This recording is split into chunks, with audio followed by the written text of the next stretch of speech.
Bueno, muy buenos días a todos. Sí, está perfecto. ¿Cómo están? Bien.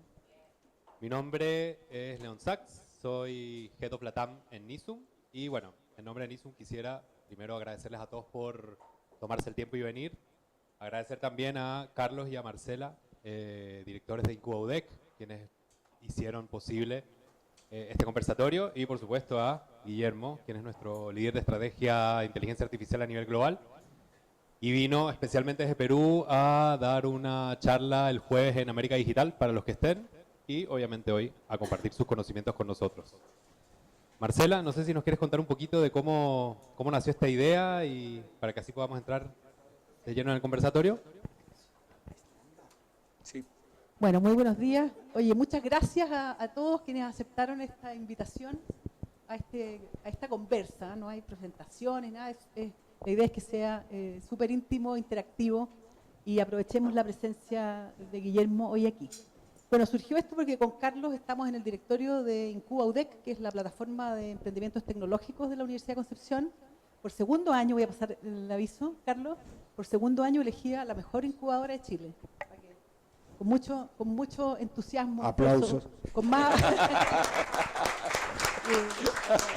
que está haciendo una pega increíble en la promoción de emprendimientos de base tecnológica en todo lo que es el centro sur de Chile, pero también atiende la región metropolitana. Y estábamos hablando sobre el portafolio de emprendimientos que están trabajando en temas de inteligencia artificial, sobre qué es lo que está pasando realmente, y se nos ocurrió, y Carlos se le ocurre que la visita de Guillermo sería una buena oportunidad para hacer una conversación con gente del mundo empresarial, de directorios de empresas, de distintos sectores. Entonces así surgió la idea. Y Guillermo efectivamente está en América Digital, va a dar una charla sobre el espacio azul, que tiene que ver con la inteligencia artificial y la tecnología aeroespacial, pero hoy lo vamos a tener en la Tierra, ¿no? Sí, aunque mi esposa dice que siempre paro en la luna, así que Hoy lo vamos a tener en la Tierra, así es que me gustaría presentarles muy brevemente quién es Guillermo. Es, como ya decía León, el director de Estrategia de Inteligencia Artificial de Nisum. Es Master of Science en Inteligencia Artificial por Georgia Tech, obtenido con honores, y tiene por lo menos 25 años de experiencia en temas de inteligencia artificial, pero además en temas de bioquímica y de la alimentación de los astronautas, ¿no? Y de cómo funciona la alimentación en el espacio y cosas por el estilo. Además de emprendimiento, ha sido profesor universitario en aprendizaje automático, en Big Data y en ciencia genómica. Y también ha tenido una especial contribución en la visión de inteligencia artificial de la NASA y con varios premios de innovación a su haber. Así es que un lujo poder tener a Guillermo hoy día y poder tener esta conversación bastante íntima. Así es que, Carlos, te paso a ti la palabra para que empecemos. Quisiera muy brevemente tomarme una libertad de comentarles quién es el grupo que está aquí, ¿no? Porque cuando me dijeron, bueno, invitemos, ¿y cómo hacemos? Hacemos una invitación masiva, y yo dije, no, esto hay que invitar uno a uno. Y entonces me tomé la molestia de invitar por WhatsApp a la mayoría de ustedes, ¿no? Y en algunos casos, esa persona que invité por WhatsApp lo derivó a la persona correcta dentro de la compañía. Entonces tenemos gente del mundo de las industrias más tradicionales chilenas. Aquí tenemos la minería, tenemos la acuicultura, tenemos la industria forestal, tenemos la industria de la energía. Tenemos empresas de ingeniería, tenemos centros tecnológicos que están usando la tecnología para hacer más eficiente el mundo de la logística, tenemos gente que está en el mundo de la salud digital, tenemos gente que está en el mundo audiovisual, que está siendo transformado por esto, ¿no es cierto? Y también tenemos startups que están trabajando en temas de inteligencia artificial para dar servicios a las industrias más tradicionales. Y además tenemos un grupo muy selecto de miembros de directorios de empresas de distintos ámbitos, de bancos, de empresas mineras, de empresas de energía, de empresas de cemento, de empresas acuícolas, que tienen obviamente otro rol en esto, pero que también es interesante. Entonces, ese es el lote que está reunido hoy día aquí, y después vamos a tener harto espacio para hacer preguntas. Gracias, y también gracias a todos ustedes por venir. Solo quiero agregar dos palabras. El nacimiento de esto surge después de, no sé si alguno estuvo en el Hotel W cuando Woku hizo su presentación de inteligencia artificial, y me extrañó de tener 1 hora y media de exposición y nadie habló de lo que es un agente. Y cuando preguntaba ahí qué pasa que en los agentes, surgió que me contestaron desde el panel que no había gente porque no tiene base de datos. Justamente la gente lo que hace es poder actuar sin que uno tenga los datos, ¿no? Los algoritmos y algunas otras técnicas nos dejan hacer esas cosas. Así que, sumado a esto, nosotros, como decía ella, en la incubadora estamos tratando de transformar, no sé si transformar, sí, transformar la oferta de valor de la incubadora.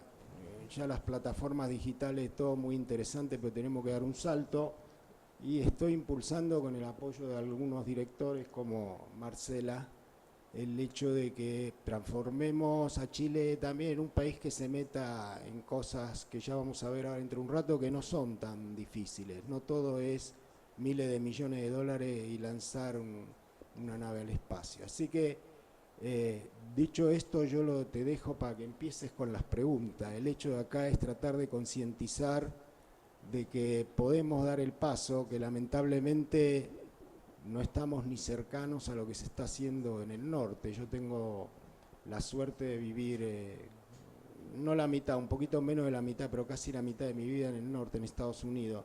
Así que cuando uno ve las cosas que se hacen y las que no hacemos, la idea es que las empecemos a hacer.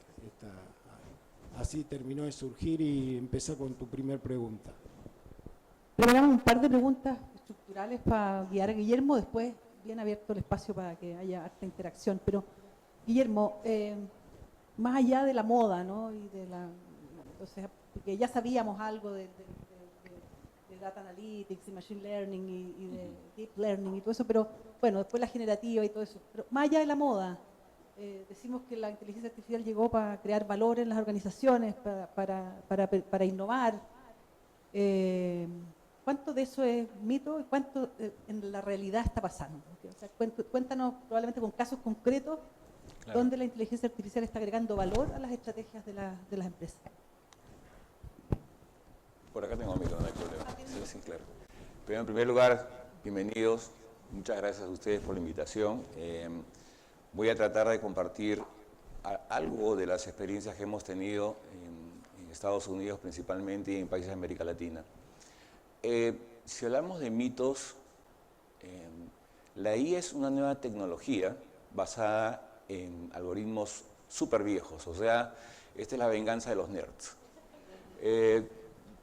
Muchos de ustedes probablemente en la escuela aprendimos sobre métodos de cálculo, series de Taylor, Laplace, Fourier, Markowitz, y cada una de las disciplinas de la ciencia y de la economía. Y eso no se podía aplicar, porque las capacidades computacionales no nos permitían hacer iteraciones. Y el computador, la gran habilidad que tiene es que puede hacer millones de cálculos por unidad de tiempo. Y ese proceso es un proceso heurístico, que lo que hace es tantear, y encuentra una solución plausible asociada a una función costo que la trata de reducir al error al mínimo. Eso, en esencia, es la inteligencia artificial. Matemática avanzada, estadística avanzada, con las capacidades computacionales que hay hoy día. Hoy se pueden hacer cosas que antes, como digo, no se podían hacer, pero, de nuevo, esto es una herramienta, es un medio. No es que la IA per sí, o en realidad, mal llamada solamente la inteligencia artificial. La analítica, que es la madre de toda esta ciencia, tiene 11 tracks, dentro de los cuales una parte pequeña es la inteligencia artificial. Veo que muchas empresas, por ejemplo, todo lo tratan de llevar a modelos de inteligencia artificial o de machine learning, como mencionabas tú, y eso es un tremendo error, porque hay otras cosas de nuestro viejo repertorio de la estadística que pueden resolverse con una serie de Poisson, por ejemplo, una distribución normal o con una distribución geométrica. Y a veces complicamos innecesariamente la solución, porque buscamos todavía en nuestros países, en América Latina, el estado del arte, y de alguna manera estamos todavía en etapas primarias de la aplicación de estas tecnologías. ¿Cuándo realmente es efectiva la inteligencia artificial? Es cuando está en el punto de la operación.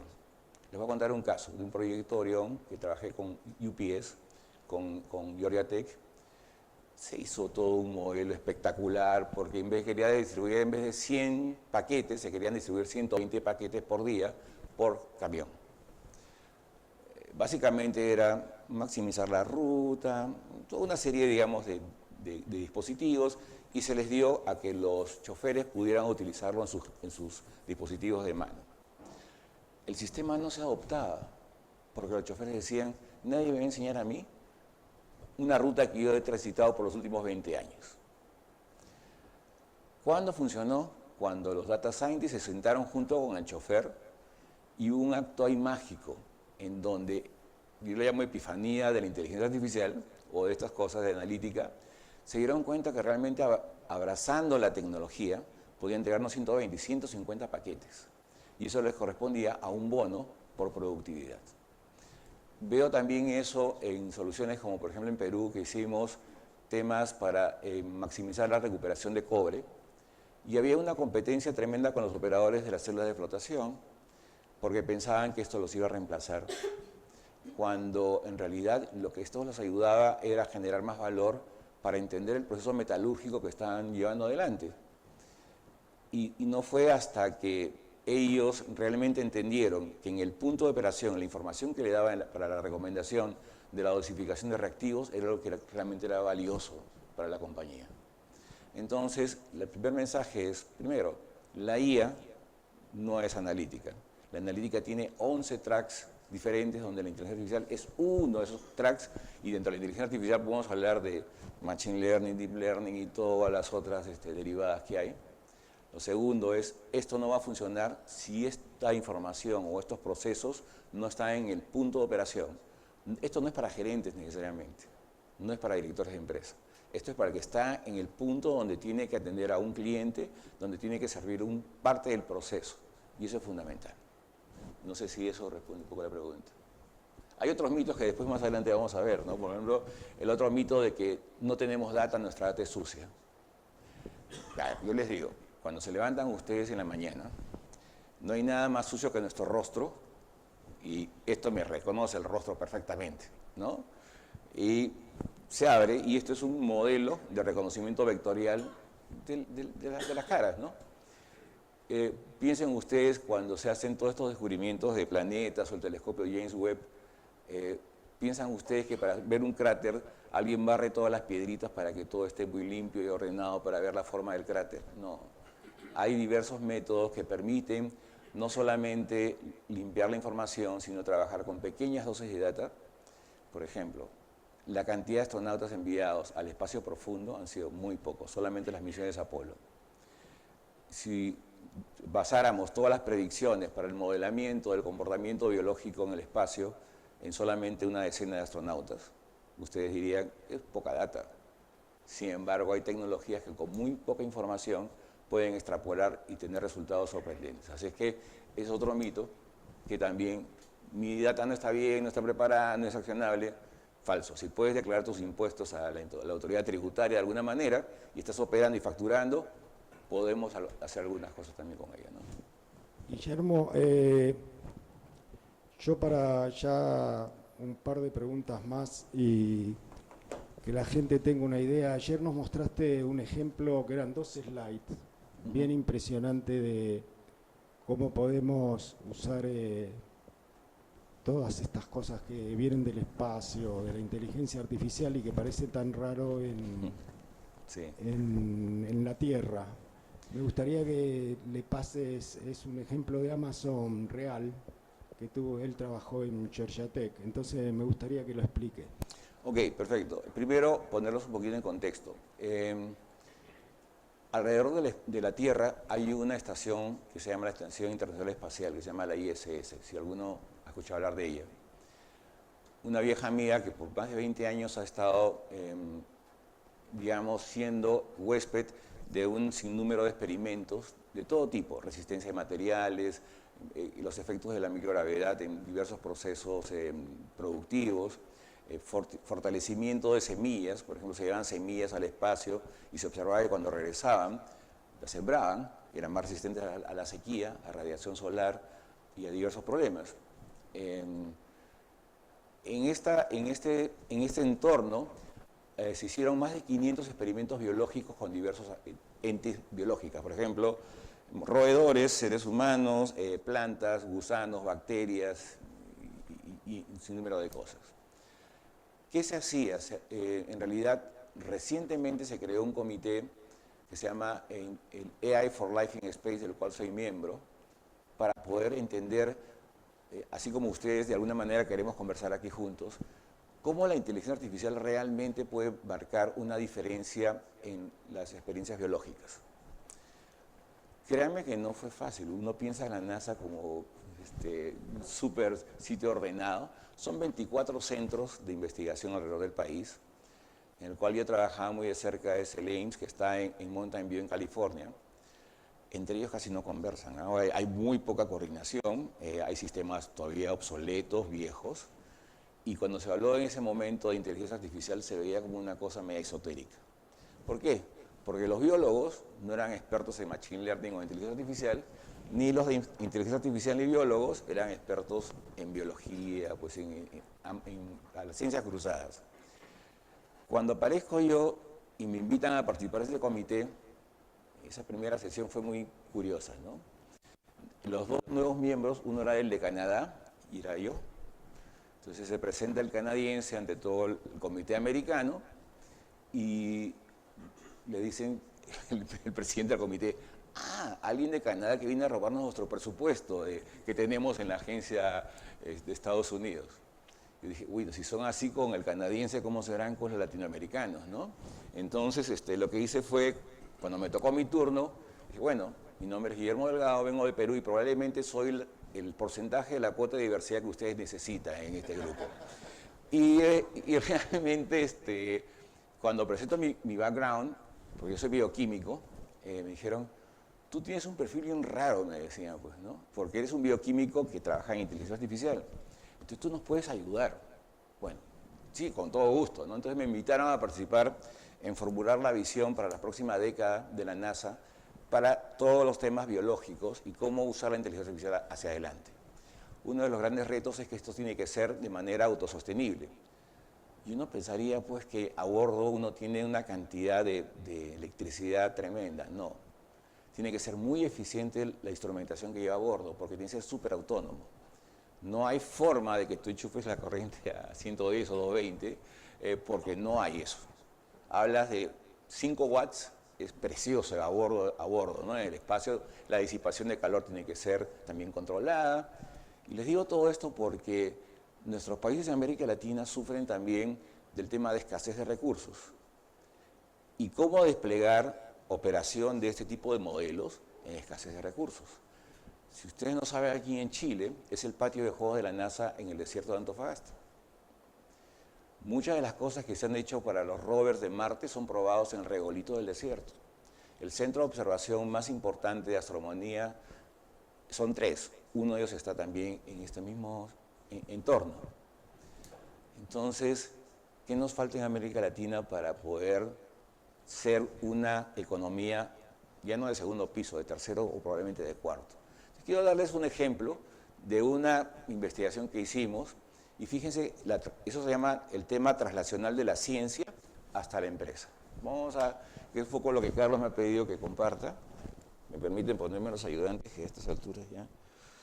Fíjense, esto es GeneLab, que es el repositorio de información de miles de experimentos conducidos en el ISS.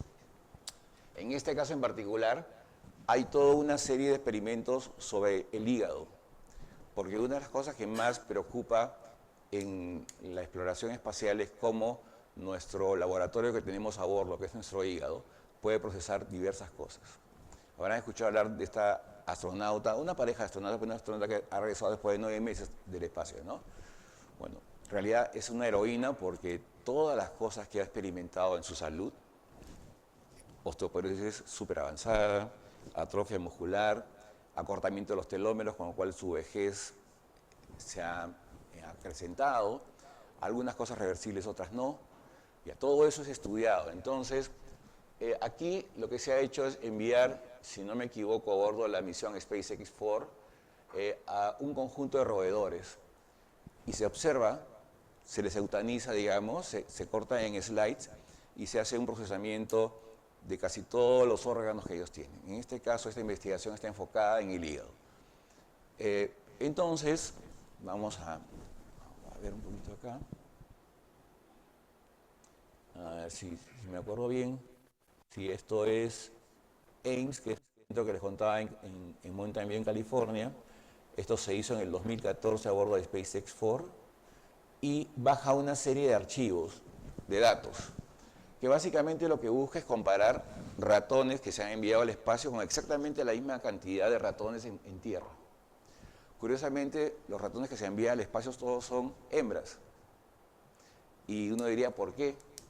Porque tienen más resistencia, se pelean menos, o sea, pueden estar en un hábitat, coexistir, son más colaborativas, y es muy curioso todas las cosas que se ven en experimentación. Entonces, esta información contrastada, nosotros la traducimos utilizando métodos ya de algoritmos de información genética y combinamos y producimos algo así. Créanme que esto es el hígado de un ratón. Voy a acercarlo un poquito más. Y por ejemplo, tenemos acá al medio el metabolismo de la bilis. Al estar en azul significa que se ha deprimido en el espacio el metabolismo. Este metabolismo está deprimido, está asociado con genes. Entonces se observa y se dice, ok, si esto se ha deprimido y este gen se ha aumentado en número, tiene que haber una relación entre estas cosas. Y no solamente se deprime el metabolismo de la bilis, y se ve por acá, por ejemplo, un aumento de los cuerpos ketónicos. Vamos a mirarlo por aquí. ¿Por qué? Porque está en rojo y está mucho más grande. Y mira acá, una cosa interesante es que el triptófano, que es un aminoácido que mucha gente lo tomaba para el sueño, ¿no? La melatonina y todas estas, digamos, brujerías que hay alrededor de la alimentación, porque en realidad hay muchas cosas que estamos tomando simplemente porque alguien lo dice, ¿no? Tiene que tener mucho cuidado. Pero bueno, todo esto nos condujo a una serie de entendimientos de este mecanismo de reacción que lo estábamos mirando y tocando con una tecnología que se llama Knowledge Graphs, y fuimos a la Clínica Mayo. Y con la Clínica Mayo, con un investigador principal que se llama David Povero, nos sentamos y dijimos, ya, ¿qué hacemos con esto? Esto es súper útil, estamos entendiendo los mecanismos, cómo esto funciona. Y hemos descubierto hace muy poco un potencial target para producir un medicamento para el hígado graso. Hay una condición que se llama NFLD, donde 1 de cada 4 personas tiene un hígado graso sin saberlo. Si en esta sala somos 40, hay 10 que no son obesos, que no tienen ningún antecedente genético, pero que tenemos el hígado graso ya en camino. No hay método de detección, más allá que tomen una biopsia, pero yo no me voy a hacer mi chequeo médico a que me saquen parte de mis tejidos, no.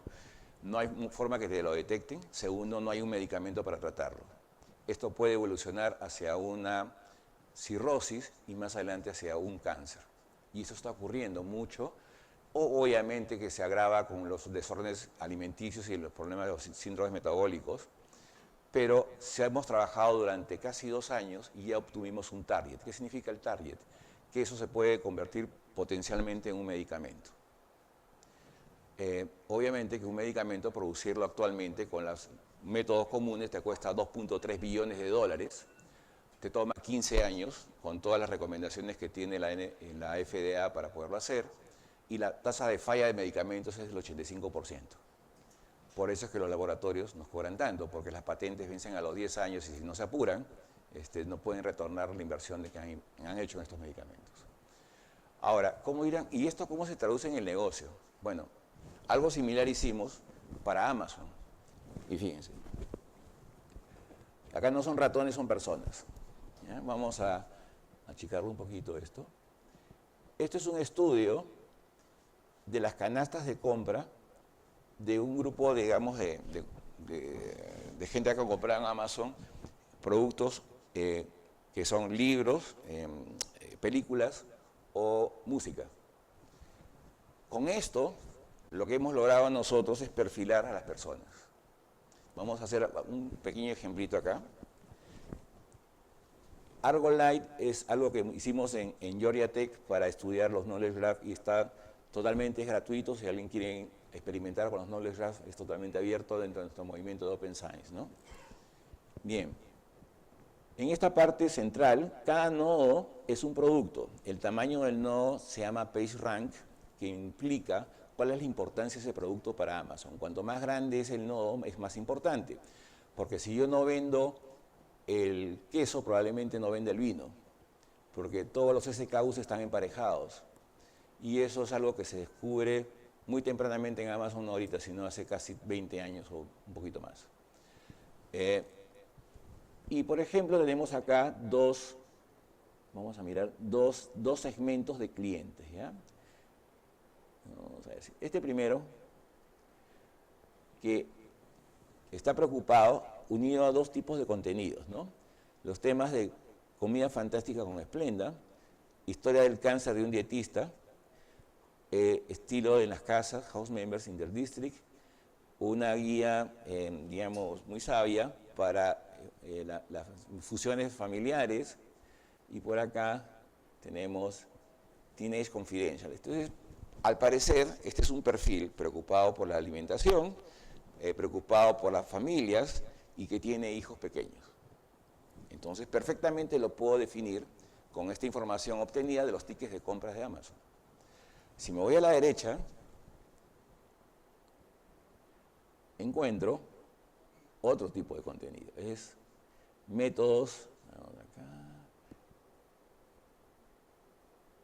métodos de física teórica, que es un perfil totalmente diferente del de la izquierda, ¿no? Y este de física teórica está asociado con el arte en el Renacimiento italiano, con los requerimientos para el QS 9000 y de una artista ya un poco veterana, entonces puedo inferir de que es una persona mayor. Pero muchas empresas, por ejemplo, dicen, ya, nosotros segmentamos en función de la edad, ¿no? Jóvenes, tal, y nos paramos. Claro, hay otros que han avanzado un poco más, con perfiles psicográficos, etcétera, pero la información de la facturación te da un montón de riqueza. Esto es muy parecido a lo que hicimos con el hígado del ratón, solamente que tomado de otra manera, y hay muchos métodos aplicables para estos temas. Esto se llama la traslación de la ciencia hacia el negocio. No sé si eso... Sí, muchas gracias. Muchas gracias, muy bueno. A mí ayer me impresionó, ¿no? Porque uno hacer remedio en el espacio, 2.3 billones de dólares no tenemos, pero usarlo, billones, sí. Sí, billones, sí. Usarlo, los mismos métodos para definir nuestro cliente. Él me decía, mientras uno está mirando en Amazon y va bajando en la web, ellos van empezando a saber quién sos vos, sin necesidad de saber tu edad, tu característica socioeconómica o lo que sea. Pero teníamos dos preguntas más que yo te sugiero, Marcela, que la dejemos. Está ligada a las habilidades y no sé qué, pero llevó más tiempo del que esperábamos, y salvo que vos tengas algo más que quieras preguntar. Quizá lo de las habilidades, dejémoslo, porque yo creo que va a haber harta pregunta ahí con el pool de invitados que tenemos hoy día, pero a mí me quedó dando vuelta el tema de los agentes, Carlos. Yo creo que, bueno, tú nos dijiste ya, la analítica tiene 11 tracks, no nos confundamos entre la analítica tradicional y probablemente hay mucho que sacar ahí en las industrias más tradicionales, pero por ahí un experto que yo no me acuerdo cómo se llamaba, Nadella creo que era, dijo hace poco que el SaaS estaba muerto, el SaaS como el Software as a Service, como era concebido, ¿no? Sí, lo dijo en el contexto de que aparece muy técnico, un nuevo layer que son los agentes, el SaaS que abajo. Así es. Entonces, entremos un poco en esa lógica para después dejar el espacio a la conversación. También que nos cuentes un poco de qué está pasando realmente con los agentes, cómo se va a transformar el modelo de negocios de muchas industrias y en general en esta lógica del consumo de software por parte de las empresas, ¿no? Que era tradicional, software as a service tradicional versus la irrupción de los agentes con este nuevo layer. Yo creo que esa es una cosa de, a lo mejor nos aterrizas con un par de casos. Claro.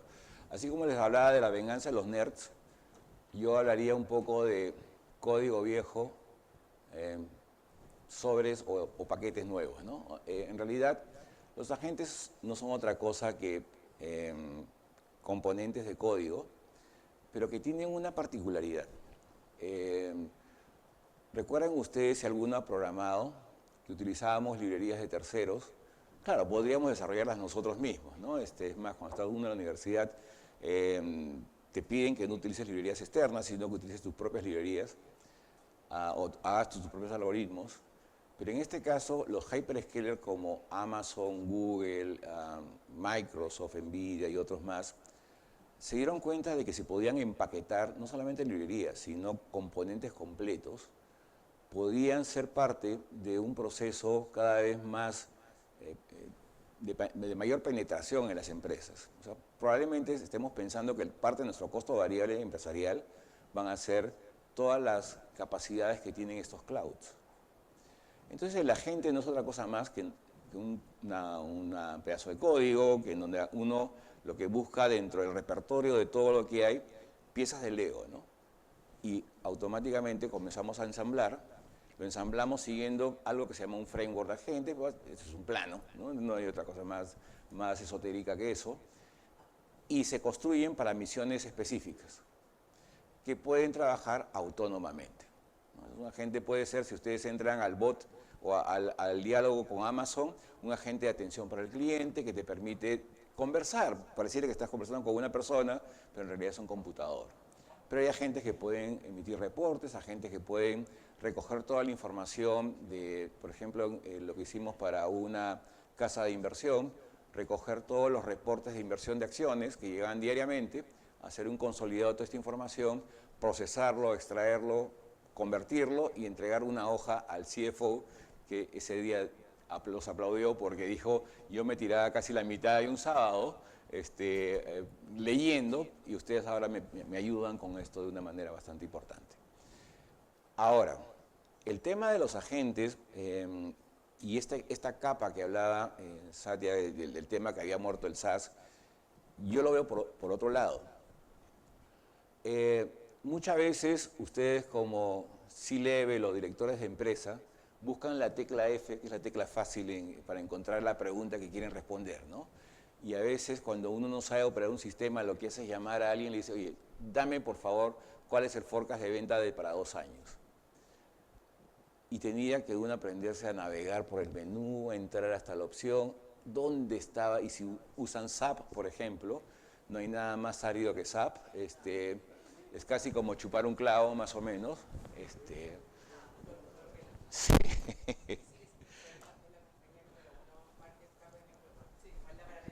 No, totalmente, pero es, digamos, ¿cómo les explico? Es...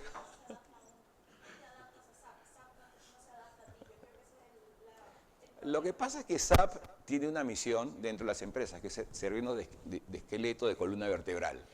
Pero todos, después de un tiempo, comenzamos a sufrir de dolores lumbares, ¿no? De problemas cervicales, que es algo lo que SAP está adoleciendo en estos momentos.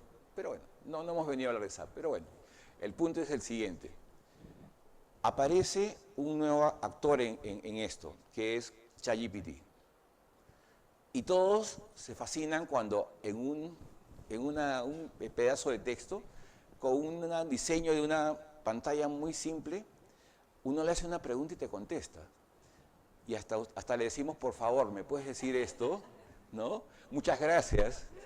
Sentimos que es humano. Y esa va a ser la interfase del futuro. Es el diálogo. Hay toda una disciplina que se llama Human Computer Interaction, que es HCI.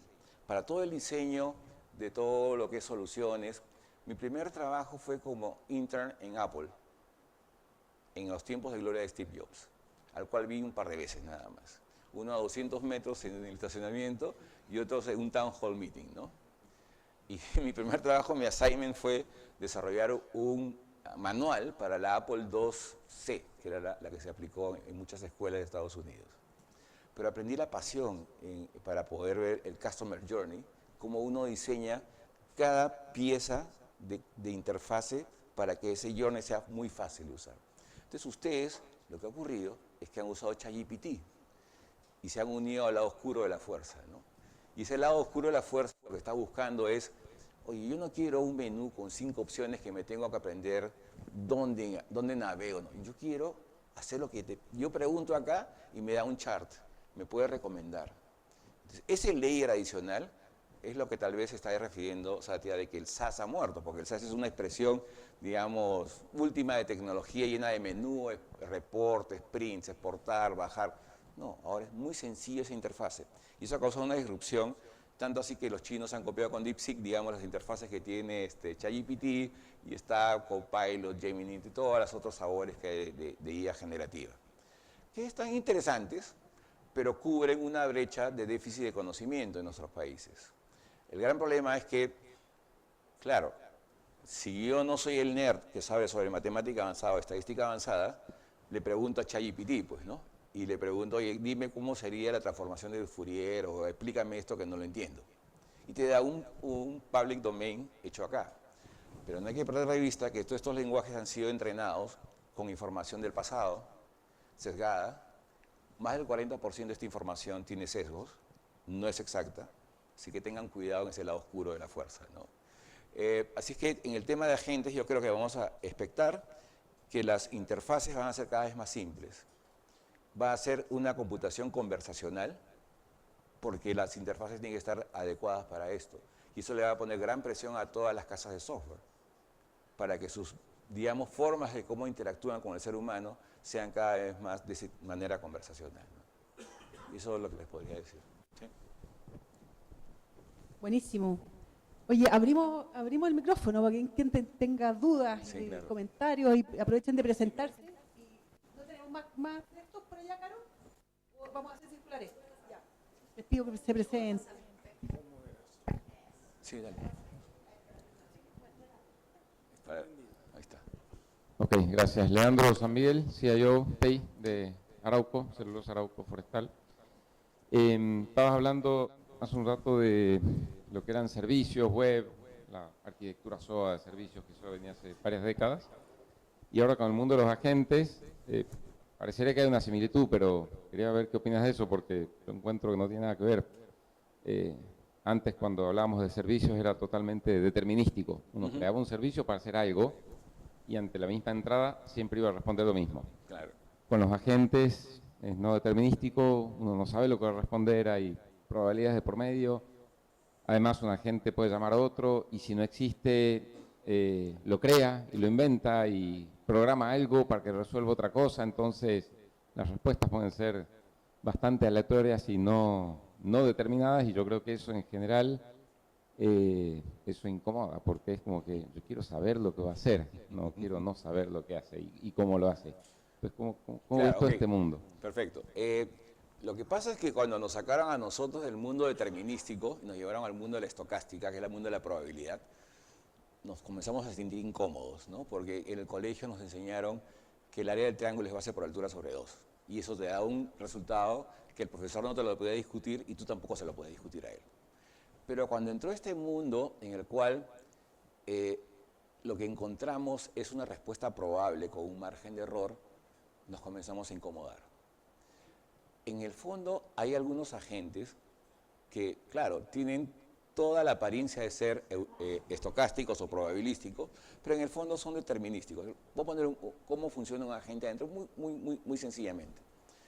Lo que hace es crear lo que se llaman embeddings, primeramente. Los embeddings son pedazos, que hay hasta 18 formas de crear embeddings, de vectores con pedazos de información que tienen un número. Ya está, digamos, yo podría descomponer tu perfil en un perfil genómico totalmente predecible con un número puesto. Y si yo quisiera, digamos, ver este medicamento, cómo te podría, digamos, o afectar o ayudar, creo también embeddings de los medicamentos. Y esto lo envío hacia un LLM que tiene la capacidad de crear relaciones semánticas con redes convolucionales. Ok, perfecto. Ahí no hay nada de probabilidad, porque simplemente estoy haciendo una comparación vectorial entre las cosas que tú tienes y utilizando un árbol de decisión gigante, ¿no?, que funciona. Es muy parecido a cuando salieron los chips. Entonces, cuando habían los chips eran tablas de verdad gigantes, pero un pedacito así, ¿no? No había nada de probabilidad. Todo estaba avanzado en un causal inferencial. ¿De acuerdo? Ahora, es cierto, se ha dado un siguiente paso, donde ya se puede, agentes que generan agentes, ¿cierto? Pero en realidad el gran tema está en el otro mundo de la analítica, en el otro mundo donde la estocástica, donde realmente la probabilidad tiene un sentido.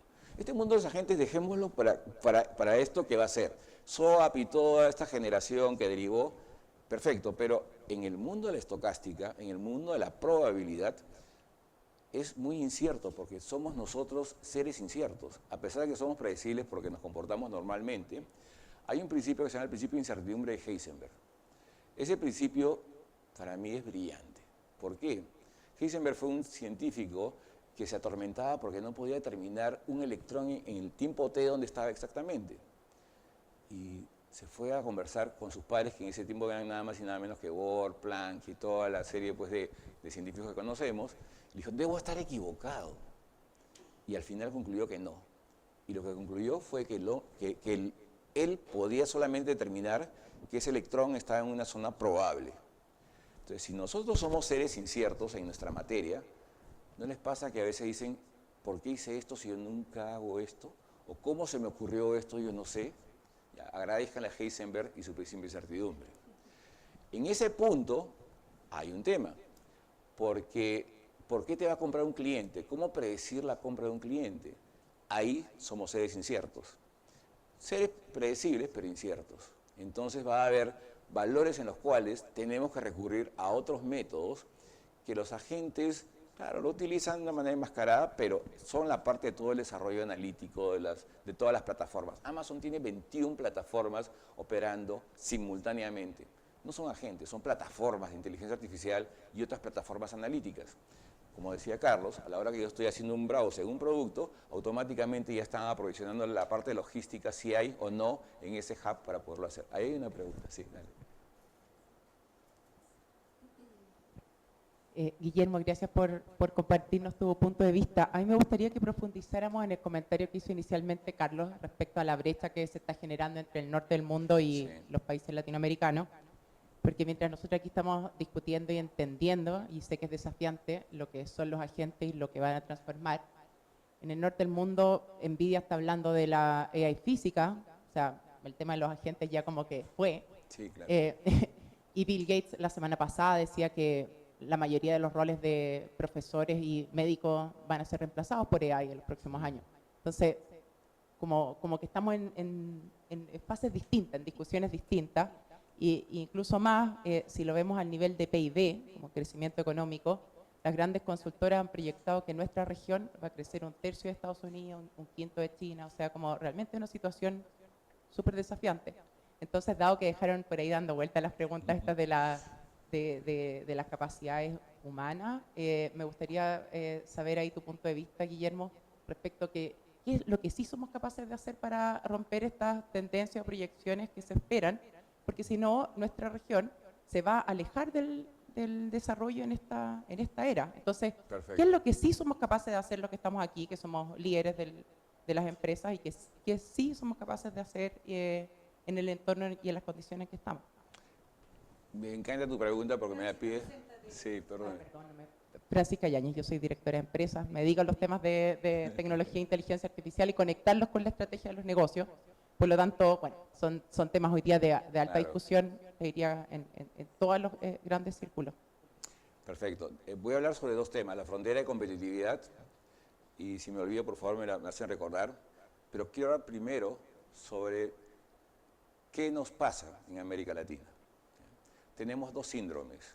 El primero es que ya tenemos todo, no necesitamos nada, ya todo está controlado, tenemos nuestro sistema que ya opera perfectamente, y eso es un problema porque, fíjense, algo que me encanta es entender o aprender cosas, pero cada vez que aprendo me doy cuenta que sé menos y que hay otro que está a mi costado que ya avanzó.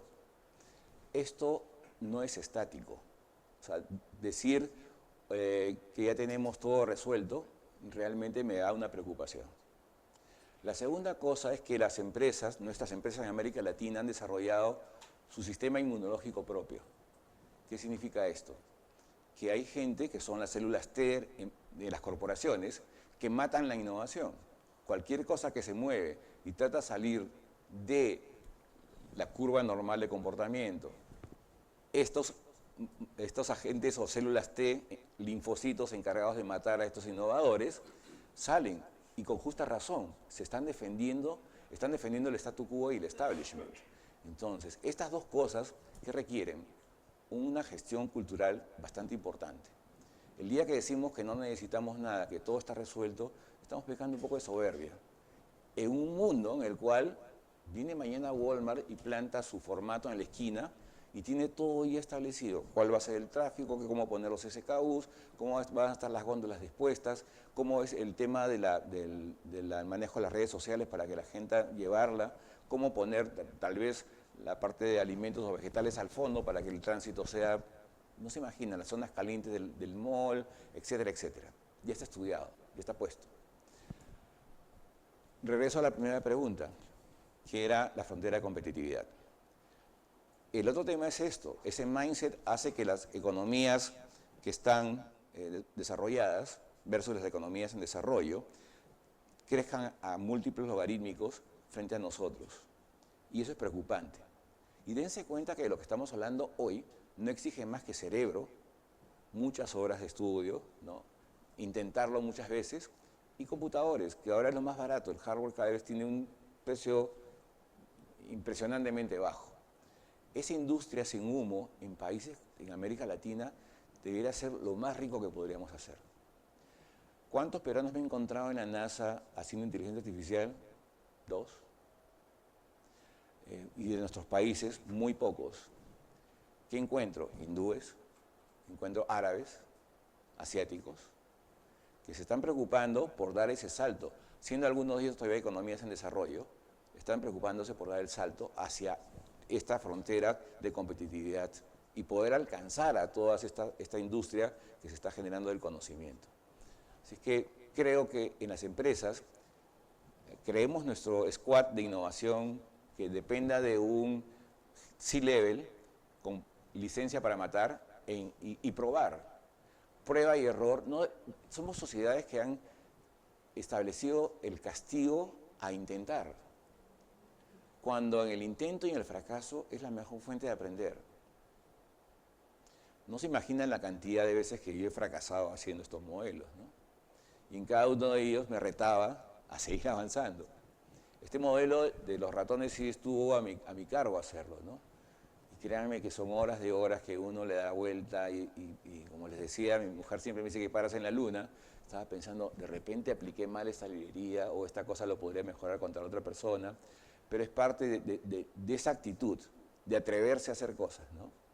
En el telescopio James Webb hay una colombiana que también es súper reconocida. Entonces tenemos gente, lo que nos falta realmente es ese atrevimiento, ¿no? Y un poco de humildad también, ¿no? Ya que me nombraste, te quiero agregar algo. Vos sabés que cuando hace un año yo empecé a hablar en el directorio de tratar de transformar a la incubadora para que trabaje en temas del espacio, contándole que Guillermo tiene una startup, además de trabajar con nosotros, que mandan remedios al espacio y los aceleran a través de temas de inteligencia artificial. Después cualquier cosa lo cuenta, pero la primera reacción de todo fue no. Me tardó un año y empezar a convencer a gente que es más innovadora y ahí moverlo, y todavía estamos discutiéndolo. Y la Universidad de Concepción, ustedes lo saben mejor que yo, porque muchos de ustedes son de ahí, tiene una serie de biólogos. Yo he estado con algunos de los startups que son impresionantes. ¿Por qué no podemos nosotros hacer ese tipo de cosas? Yo creo que podemos. Cuando esta empresa es un joint venture Nissun entre lo que era mi empresa, que se la vendí, gracias a Dios, y una empresa americana de California. Y cuando yo empecé a exportar en Estados Unidos, por ahí por el 2006, me miraban como loco, porque no existía la exportación de software desde Chile. Y hoy tenemos montones de empresas trabajando para Europa, Estados Unidos. Yo creo que hay que animarse. Si yo me preguntás, lo que yo hago en mi directorio es que se animen. Pongamos un track de inteligencia artificial. Bueno, esto nació en realidad para la Universidad de Concepción. Lo íbamos a llevar a Guillermo a Concepción y no dio el tiempo esta semana y surgió esta idea con Marcela. Pero lo vamos a llevar a Concepción y vamos a hacer el primer proyecto con el emprendimiento del Deep Space Biology, buscando algún biólogo que esté trabajando en algo. Y si se anima uno, después viene el contagio, es animarse. En la reunión que estuve, de inteligencia artificial, Danisa Music, que supongo la conocen, de Sodimac. Ella está a cargo del Comité de Innovación de la Cámara de Comercio de Santiago. Más cerca, es que hace mucho que no actúo. Ella los instaba a sus compañeros de empresa a que lo hagan, a que traten de, hay muchos startups, científicos, etcétera, prueben a ver cómo nos va y denle lugar a los emprendedores, etcétera. Próxima pregunta.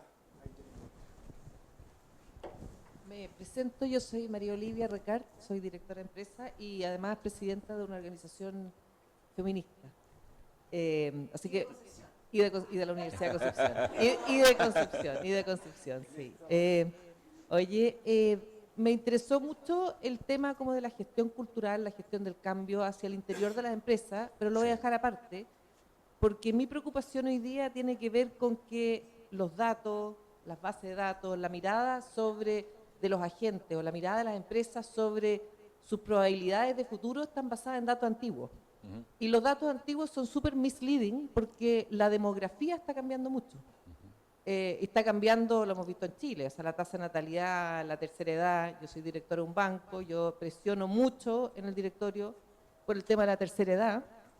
Veo a mi mamá que no puede con los instrumentos de seguridad, o sea, la pelotita da vuelta, mi mamá no alcanzó a ver el número, no lo puede meter en el computador, no puede hacer giro, necesita ayuda para entender. En el WhatsApp busca, mi mamá tiene unas conversaciones que son poemas con la inteligencia artificial, poemas, y ella no sabe con quién está conversando. Y tiene 80 años, vamos a llegar nosotros ahí, yo por lo menos bien luego, y esta cosa avanza sin hacer esa gestión del cambio en la sociedad. Así es. Entonces, es como una pregunta mucho más filosófica que tiene que ver con los clientes, pero también tiene que ver con cómo hacer esa gestión del cambio con esta demografía que es abrumadora. Vamos a ser una sociedad de viejos en 20, 30 años más, marcadamente. Sí, déjame, por acá tengo algo de material. No. Déjame ir a un tema. Por acá tengo algo. Base por altura. Ok, mira. Hicimos un estudio y lo que metimos fue una cantidad de información tremenda sobre los conceptos de inteligencia artificial y sobre los dominios que estaba utilizando y la sociedad. Y encontramos en este estudio algo preocupante desde el punto de vista cómo ya dejó de ser también una tecnología per sí, sino ya está siendo un agente radical de cambio social. Y encontramos algunos conceptos, por ejemplo, miedo, en uno de ellos, humano, ¿no? Tenemos, por otro lado, ChatGPT, ¿no? Tenemos scammer, que son todos los que hacen fraudes, ¿no? Y esta red que se ha creado entre tecnología, una tecnología disruptiva, y la sociedad, ya casi no la puedes distinguir cuál es el límite entre tecnología y ser humano, o ya te comienza a plantear inclusive algunos retos de ontología filosófica. ¿Qué cosa es la existencia? Hay como, si mal no me equivoco, son 12 definiciones de vida. ¿Es la inteligencia artificial una nueva forma de vida? Y vamos a comenzar este debate que es apasionante, que nos puede tomar el tema ético también, de ver cómo lo tomamos. Y me encanta que tú estés liderando el tema de mujeres. ¿Por qué? Fíjate, en la NASA solamente el 17% son personas femeninas. Y eso es un problema. O sea, porque la no diversidad, no tener esa riqueza, porque en este entorno tenemos personas... No. Ahora, uno puede ir al espacio de diferentes maneras. Hay misiones análogas. Todos, cuando comenzamos nuestros proyectos, somos parte de una tripulación, porque son misiones que, claro, algunos se van allá y otros se quedan acá, pero al final es todo lo mismo, ¿no? Pero lo que te estoy diciendo es que esto nos hace repensar cuál es el rol de la tecnología, ya no solamente en las empresas, sino en los seres humanos, y si tenemos la capacidad de absorber todo lo que está ocurriendo en estos momentos a esta velocidad. Vamos a sufrir. Es mi pronóstico que vamos a sufrir por los próximos 5 años. Me has hecho acordar eso de los poemas a mi mamá. Mi mamá tiene 91 años, ¿ya? Pero es la community manager de toda la familia. Ella maneja los grupos de WhatsApp. Hace poco, ella vive en una zona, digamos, en las afueras de Lima. Yo vivo también muy cerca. Y me manda un mensaje por WhatsApp, me dice, estoy en mis clases de computación, de informática. Y me manda una foto que estaba rodeada de militares. Y yo digo, mamá, ¿dónde estás? No, es que salí a caminar y acá hay un centro de delitos informáticos que ven todo el tema de espionaje. Y pregunté, tocó la puerta y preguntó si daban clases. Entonces, y ahí tengo la foto de mamá con rodeada de militares, ¿no? Claro, señora, pase, ¿no? Entonces la vieron 91 por la viejita, ¿no? Se sentó y para nada no se le ve. Sí, totalmente, ¿no? Pero yo creo que lo que va a ocurrir es que nosotros, definitivamente, la tecnología para vivir 120 años va a estar a final del 2030. Ya va a estar. ¿Eso qué va a hacer? Que claro, prolongas la vida, pero van a aparecer más prevalencia de Alzheimer, más prevalencia de Parkinson, más prevalencia de otros temas neurodegenerativos. Y por eso estamos corriendo en la investigación de ciertas cosas, porque eso tenemos que dar calidad de vida, claro, la longevidad, pero acompañarla con calidad. ¿Y nosotros cómo llegaremos? Somos la generación que está sufriendo más, tal vez, en este tema de la bisagra tecnología, ser humano, sociedad. Porque también hay muchas inequidades en estos temas, ¿no? Y hablando de universidades, porque yo enseño en unas universidades en Lima y en Estados Unidos, una de las cosas que siempre hago con las autoridades universitarias es, primero, que los MBAs, a veces de nuestras universidades, no salen siendo totalmente suficientes en estas tecnologías. Y los MBAs sufren cuando le dicen que hay cursos de Python, R, Machine Learning. ¿Por qué? No sé, se levantan en protesta, ¿no? Yo un MBA en Estados Unidos, todos salen con esto. Entonces, en la universidad tenemos que, bueno, ajustarnos bien en los pantalones, lo que hay que ajustarnos, pero tenemos que hacerlo, incluir en las currículas universitarias toda esta formación. No solamente el punto de vista técnico también, sino el punto de vista, sí, claro, la sociología, pero no hablemos de la sociología de hace muchos años, Weber, que es uno de los libros de culto sociales, sino hablemos realmente de lo que está ocurriendo hoy, que es un tema fundamental. Y otra cosa, se habló de incubadoras. Carlos les comentó que yo hice, a raíz de todo esto, creamos una compañía que se llama Deep Space Biology, orientada a acelerar los descubrimientos en salud. Y la verdad que el tránsito que yo tuve en Estados Unidos para llegar de ser un startup a la NASA fue súper corto, o sea, fue muy fácil que para un startup aquí en América Latina. El mercado de capitales en nuestros países no está desarrollado del todo.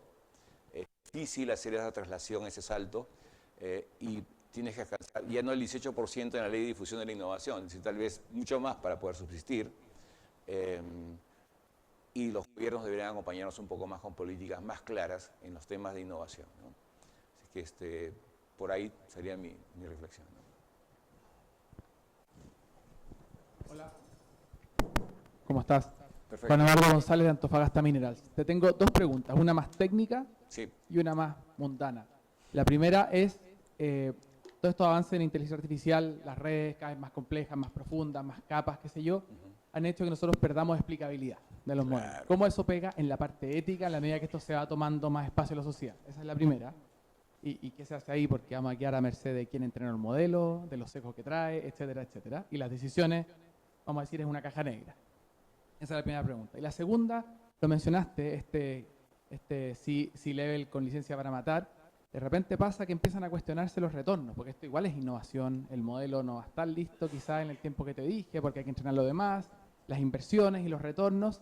Y muchas veces cuando ya llevas un rato te empiezan a exigir, o cuando hay periodo de vacas flacas, es lo primero que se corta. Entonces, pensando en esa diferencia de crecimiento que hay del hemisferio norte y el sur, de repente a nosotros nos cobran Sí, claro. ahí al final del día, oye, ¿y el retorno cómo está? Innovación, pero sobre seguro. ¿Y cómo ves Perfecto. tú cómo irá a evaluarse todo eso? Mira, no soy adivino, pero lee que decía acá.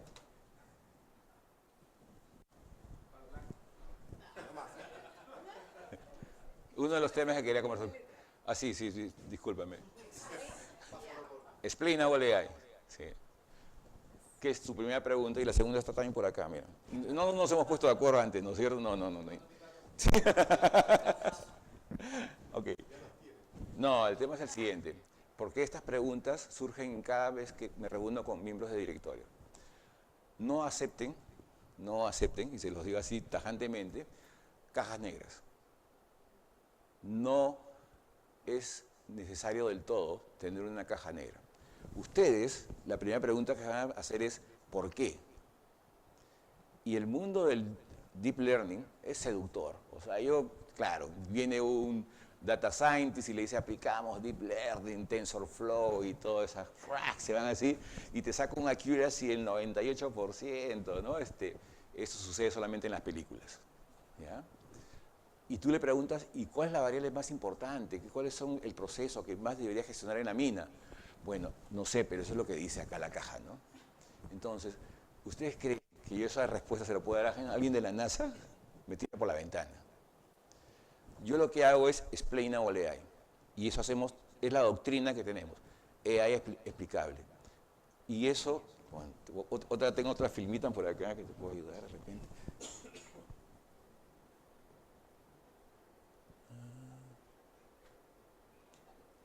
Vamos a mirar así. No. Aquí.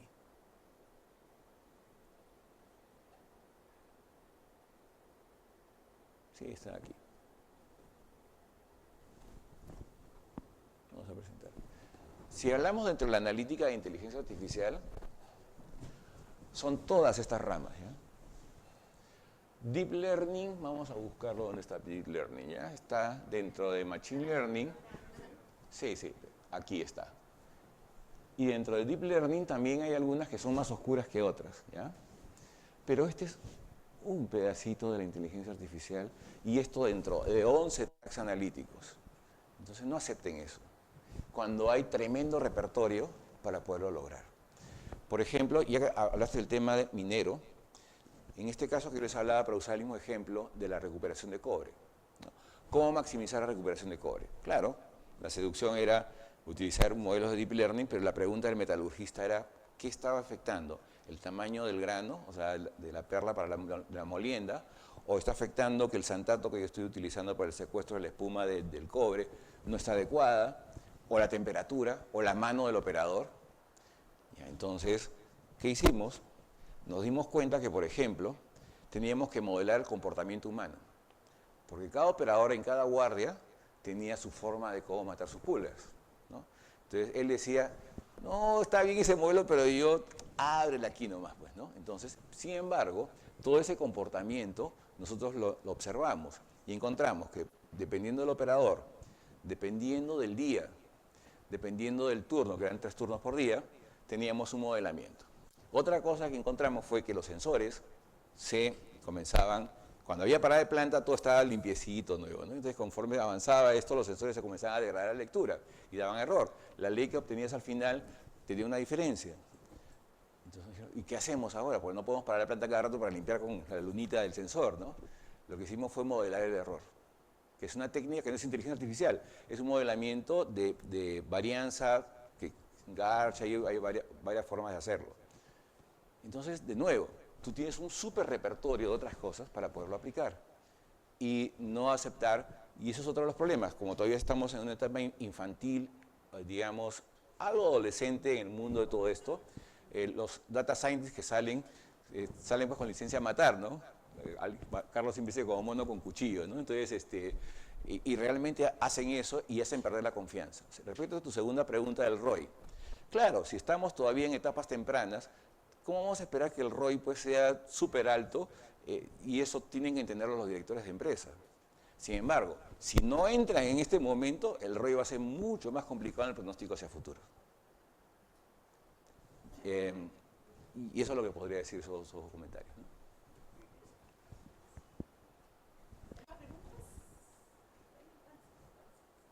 De SAP podríamos conversar.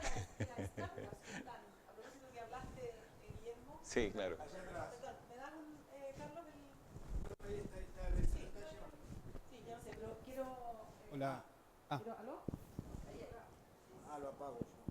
No, quería animar a algunas de las startups presentes también. Sí, claro. Cuando dices para ti con tu startup estabas cerca de la NASA, o sea, la posibilidad de llegar ahí al lugar correcto. Sí.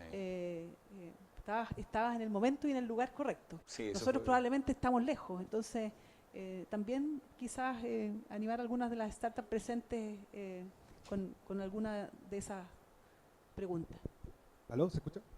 Sí, perfecto. Hola, mi nombre es Francisco Varela. Llevo trabajando en Data Science, como Data Science en minería hace como 6 años más o menos.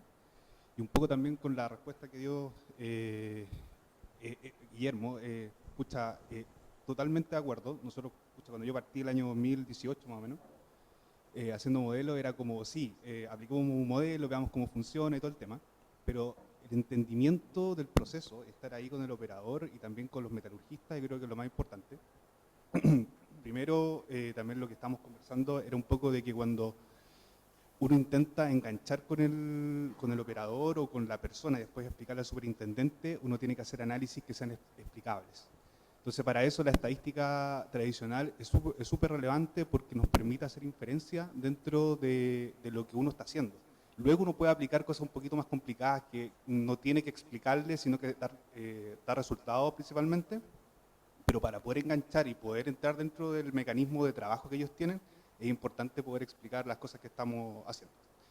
Y bueno, esa era como una intervención, pero lo otro es un poco una consulta sobre las LLM, que están como súper de moda con el tema de ChatGPT.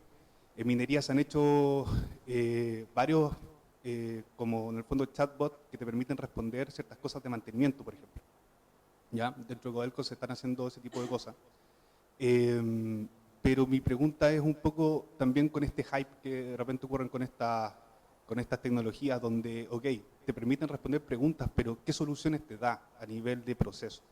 ¿Cómo uno puede en el fondo cuajar este tema de que estamos todos arriba de la ola con este tema, pero puede tener otro tipo de uso? Por ejemplo, en temas bioquímicos, como para poder modelar cómo se doblan las proteínas, está el AlphaFold, que hace como por lo menos varios meses salió que en el fondo pudieron modelar cómo se empieza a enrollar las proteínas solamente con un algoritmo del LLM. Entonces vemos que tienen otro tipo de funcionamiento este tipo de algoritmos. Entonces, ¿cómo se prevé que nosotros podemos ocupar esta tecnología, pero para poder resolver problemas de la industria que no sean solamente temas de GenAI, por ejemplo? Perfecto. Cuando mencionas AlphaFold, veo horas de sueño. Porque tengo, digamos, la suerte de tener como colega a Scott Perverty, que es el director de EA aplicado de Google, con quien vimos el tema de estos temas de desarrollo de proteínas. Sí, van a aparecer en el jardín de modelos de Google y de otras, y Hyperscaler, Amazon y todos ellos, una diversidad de modelos importantes. Pero hay que entender qué rol tiene el LLM. A ver, un ratito. Sí, es que acá tengo un repertorio como de 100 láminas de todas las preguntas que siempre me hacen, entonces, esto de acá, mira. Y esto hace una semana salió publicado como las 5 top tendencias del uso de IA generativa. El problema es que, voy a explicarlo así a grandes bloques, ¿ya? Es un poco de brócoli, disculpen a esta hora del día, pero es importante que lo vean. lo que ocurre es que muchas personas piensan que para usar las IA generativas van directamente al ChatGPT acá. Es decir, te olvidas de todo esto que está acá a la izquierda, y te suscribes a ChatGPT, ¿no? Y con $20 ya resolviste tu problema. No funciona así. Estos lenguajes, lo que se han demostrado es capacidad de procesar información, relacionamiento semántico, los tokens que hemos escuchado hablar y otras cosas, la metadata que tienen estos modelos, etc. Pero lo que se está trabajando es el uso de RAG. RAG como un método previo de predigestión de vectorización de contenidos para después darle al usuario la capacidad de poder consultar a sus contenidos ya vectorizados y preguntas que anteriormente se hayan hecho. Ahora, estos de aquí pueden ser procesos también, pueden ser procesos operativos, pueden ser procesos de ventas. Hemos hecho nosotros alguna aplicación para crear propuestas de negocio, es decir, a veces las empresas se demoran mucho tiempo en enviarle a sus clientes propuestas y esto hace de que en segundos tengas una propuesta construida teniendo información del cliente. Pero eso también podría ser para los procesos operativos que tú describes, ¿no? Entonces, depende de cómo implementes. Entonces, mi consejo ahí sería, revisa un poco de todo este mundo de RAG y de todo lo que está acá atrás, y que acá al final tú vas a tener una cantidad impresionante de LLMs. El AlphaFold viene a ser uno. Entonces, si yo estoy metido, por ejemplo, en un dominio de manejo de descubrimiento de proteínas, y hay otros más para salud, obviamente que si yo sé que esa aplicación va a llegar al fondo, voy a trabajar todos estos embebidos con data, pues, qué sé yo, genómica, data metabolómica, proteómica y para poder hacer todo el mundo multiómico, meterlo en vectores acá renderizados y esa información real enviar. Y como un dato anecdótico te digo que las proteínas se cristalizan mucho mejor en microgravedad. Estas empresas que están haciendo medicamentos en el espacio hacen que los cristales de las cápsulas que tomamos sean mucho más eficientes. Hay una empresa que se llama Space Pharma, revísenla ustedes en internet, que lo que hace es enviar su laboratorio cada 2 o 3 meses con un valor de $80 millones en medicamentos. ¿Qué es lo que hacen? Su laboratorio es del tamaño de 1,20 m, porque ese es el rack que hay a bordo, y de una altura será de 25 centímetros, y adentro está todo el proceso, que para Pfizer eso sería una planta más o menos pues, de bastante área, ¿no? Y lo que han logrado es que llevan la materia prima del medicamento, cristalizan estos medicamentos en microgravedad, y los cristales son tan bien ordenados que cuando uno los ingiere, digamos, los factores patógenos son aniquilados mucho más fácil. ¿Por qué? Porque el cristal es mucho más perfecto. Vamos a ponerlo así, ustedes envían un Swarovski y les retorna un brillante realmente perfecto. Tu sortija me inspiró, disculpa. Y eso está ocurriendo. Entonces el tema de proteínas, revisa lo que está haciendo Space Pharma, que te podría dar una idea de eso, ¿no? Dale. ¿Estamos bien? Sí, vamos. Danilo Sturiza, que con mi socio Carlos Carrillo somos de una empresa que se llama Smart Mining, hacemos IoT industrial y modelamiento de datos. Y en esa línea trabajamos con datos estructurados. Entonces, tuvimos una discusión en el último directorio y los directores dicen, bueno, pero tenemos que trabajar con inteligencia artificial. Y le digo, mira, sí, pero la inteligencia artificial está en el mundo de los no estructurados. Procesamiento de lenguaje, imágenes, videos. Me dicen, no, pero es que esto ha cambiado. Obviamente con la generativa ha cambiado. La mamá de la María Eugenia va a poder escribir la prosa y el sistema antes que entendía un intent, ahora puede entender una secuencia de muchos intents y ya no están friccionados.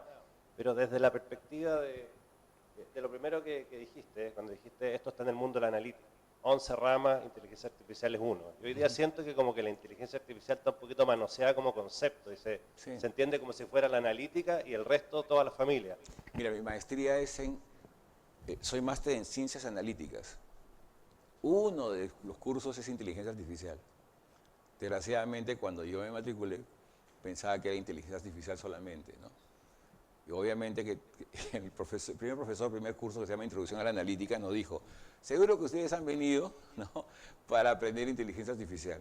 No, lo siento. Eso más 10 cosas más van a aprender. Entonces, te das cuenta, y el diseño de algoritmos, el tema, podríamos acá aburrir a toda la audiencia, pero créeme que tienes un repertorio mucho más grande que solamente la inteligencia artificial. Y si tú ves en la curva de Gartner, ya han pasado el pico de expectativas infladas y están dando en el valle de la desilusión, ¿no? Entonces, porque hasta ahora te dicen televisor con inteligencia artificial. No puede ser, digo, ¿no? Pues refrigeradoras con inteligencia artificial, ¿no?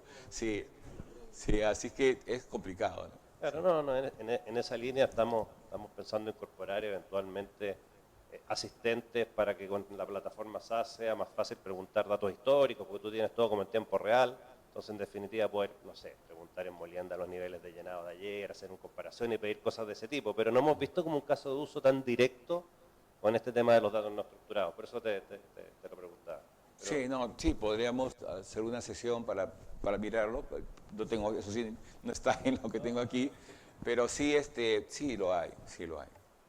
Si tú ves, ahí está, eso creo que sí lo puedo hacer rápido. Mira, vamos a ver.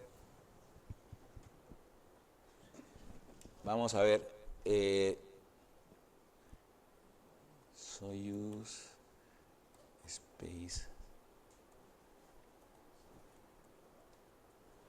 Okay.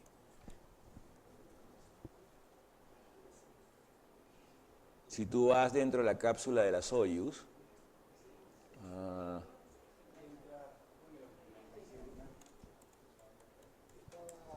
estaba hablando con Marcela, ahora se escucha bien, sí, que se nos pasó el tiempo, pero nosotros con Marcela habíamos reservado una sala. Puede quedarse todo si no quedamos acá, pero si 6, 8, las personas que quieran quedarse y seguir con Guillermo, él va a estar una hora más y ahí podemos ver temas, los que quieran ver temas más técnicos o algún tema muy particular.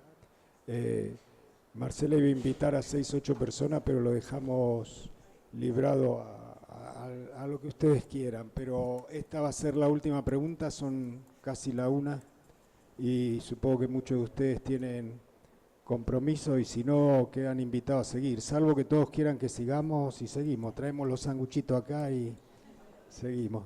Ok. Miren, si ustedes ven la cápsula Soyuz, entonces se llega a distinguir, este es el tablero de control de una cápsula Soyuz, ¿ya? Y y esto es Dragonfly de SpaceX. Vamos a entrar a una de ellas, ¿sabes? Esto es. Entonces, cuando me haces esa pregunta, yo te digo, esta es la evolución natural. Y todos los que están en la Soyuz son ingenieros aeroespaciales. SpaceX 4 no había un solo ingeniero aeroespacial. Todo era una misión enteramente civil. Entonces, si queremos que las personas accedan a los sistemas, tenemos que pensar en mejores interfaces, humano-máquina. Por eso les hablaba del Human Computer Interaction. Les hablaba de que SAS ha muerto desde el punto de vista de la interfase probablemente, ¿no? Iba a ser mucho más conversacional. Sí, lamentablemente somos parte de la generación que tiene experiencia en estos cambios bien traumáticos, ¿no? Sí, dale. Esto que dice SAS ha muerto, que lo dice Matías Nudela, y de los agentes que no me acuerdo quién preguntaba que no tenemos los datos, etcétera. Yo soy mentor de una empresa que está en Madrid, que trabaja con Microsoft Dynamics, sin tener nada contra SAP, pero bueno, es su área de trabajo, y ellos tienen hoy 35 personas haciendo agentes que por ahí desarrollarlo llevan 1 o 2 semanas, pero todos los días les surgen temas financieros, legales, etcétera, y uno va construyendo a medida que va necesitando, un poco para complementar la pregunta de él, que trabajar con small data o datos no estructurados o lo que tengamos. ¿Una pregunta más o cortamos? Oye, bueno, siendo la una, este era el compromiso, para que puedan ir a seguir con sus agendas. Les queremos agradecer muchísimo la participación. Espero que se hayan llevado algo de esto, algunas orientaciones, ideas nuevas. Guillermo va a estar pronto, viene en septiembre de nuevo, entiendo, ¿no? Vamos a tratar de hacer algo de nuevo, algo aquí en Concepción. Pero también aquí vamos a intentarlo. Ya. No cuesta nada buscarlo, ¿viste? Abriste tu casa para los amigos. Oye, así es que, bueno, muchísimas gracias. Yo quería, a nombre de la Universidad de Concepción, agradecerles por un lado y contarles brevemente dos cosas que yo creo, por ahí alguien dijo, la Malala decía, bueno, ¿cómo preparamos este cambio generacional, este cambio cultural? Nosotros en la universidad nos hemos tomado este desafío súper en serio y quería comentarles dos cosas súper relevantes. Una, que es que este año se inauguró el programa de pensamiento computacional, que es un programa que está en el currículum transversal de todas las carreras de la universidad, no solo las ingenierías, no solo las carreras STEM, todas las carreras de ciencias sociales, a los abogados y todos, con una estructura, con un minor que va a tener 3 niveles y que los alumnos van a poder ir decidiendo, digamos, hasta dónde profundizan. Así que es un experimento, lo vamos a testear. Este año partió ya el programa de pensamiento computacional y programación. Y lo segundo es que estamos también inaugurando la segunda cohorte del primer doctorado en inteligencia artificial que se hace en Latinoamérica. Se unieron las 4 universidades de Concepción, del CRUCH, y juntamos un claustro razonable. Ninguna universidad tenía la capacidad como para hacer un doctorado de ese nivel. Se juntaron la Universidad de la Santa María, la Universidad del Biobío, la Católica de Concepción y la Universidad de Concepción, y tenemos un programa de doctorado que está abordando no solo la cosa más técnica de los cientistas de datos, también las componentes sociales, los temas éticos de la inteligencia artificial, así que esperamos desde ahí también hacer una contribución a este cambio generacional. Por mi parte, muchas gracias y ojalá que los tengamos en la siguiente conversación. Gracias. Bueno, yo también les quiero agradecer mientras se retiran. Disculpen el espacio, lo organizamos en 2 semanas, lo hubiésemos querido hacer en la sede de la universidad, pero no nos daba el tiempo para organizarnos. La próxima vez me sacó delante de todos ustedes una segunda reunión, la próxima vez lo haremos en algún lugar un poco más cómodo. Así que muchísimas gracias por venir. Y los que se quieran quedar, Guillermo se queda una horita más. Gracias. Gracias. Estaba perfecto, sí.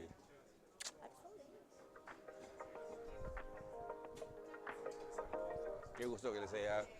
Buenísimo. Muchas gracias. Y siga adelante, no desmayes. Vamos a... Muy breve. Yo creo mucho en esto. Estamos en